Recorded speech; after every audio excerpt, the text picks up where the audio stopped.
Hi there, Andrew Chubb here from Awale Resources, listed on the Toronto Venture Exchange with the ticker ARIC or ARIC.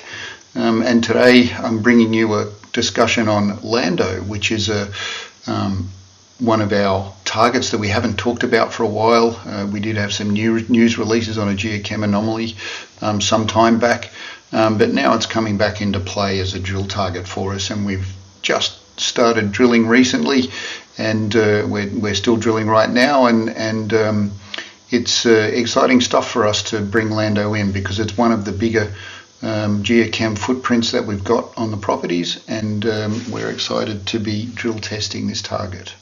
So the usual forward-looking statements.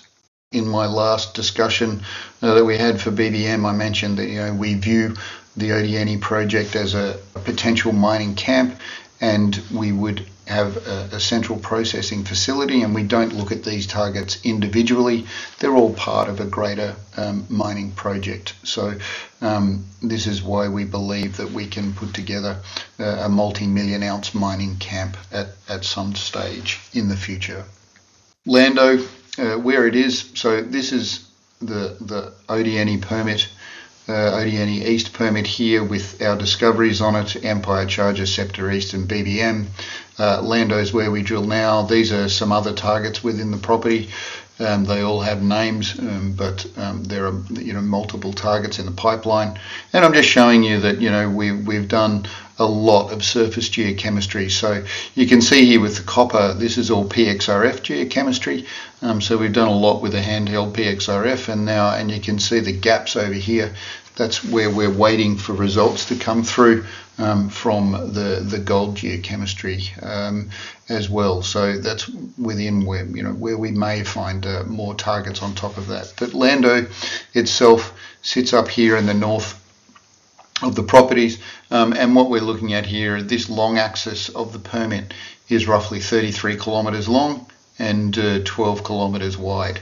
So all of these fit within a central processing facility kind of radius quite comfortably. And just a quick on where we are. So we've got this big crustal scale structure that comes through here. BBM is on a subsidiary structure from that, and Lando is on the northeastern side, and Lando is on a subsidiary structure just to the western side of that big structure. So that's an important thing to remember about this target as well. The geology quite different here at Lando to BBM. We've got a series of basalts, intrusive rocks and sedimentary rocks there, but the next slide just zooms in on that on this 4 kilometer long copper gold anomaly that we have. So here you can see on the left hand side the gold anomaly, and on the right hand side we've actually got the copper anomaly as the main area, and these hatched areas are arsenic and molybdenum anomalies that sit as part of the geochem footprint there. So this is showing us that we have the same fingerprint here at Lando that we do from our other discoveries as well. We've done quite a lot of mapping. We've got a large intrusive body out here to our western side. We've got quite high strain rocks, which is good. That's similar to BBM as well, but they're manifest in sediments and volcanics. And along this target where we've done mapping, we picked up some nice rock chip samples. The highest grade one is from a quartz breccia, which was from some very small artisanal workings that were kicking around. But there is actually no active artisanal mining. But a big footprint. We've done some pitting now, just to confirm if there is any transported anomalies.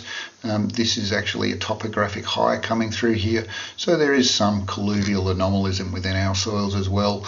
But we've also confirmed that with the pitting that the soils that are actually mostly accurate, and so from that we've now planned 3 main fences in what we would call system fences all the way across the higher order gold and copper anomaly that we've got there.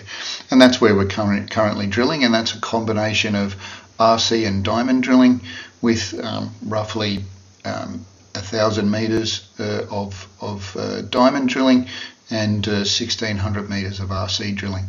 That is open depending on what we start seeing in the drilling as we go. And so we've also done some geophysics here, and we can see that there is confirmation. So what you're looking at is the chargeability. The chargeabilities are moderate compared to something like Scepter, but still significant.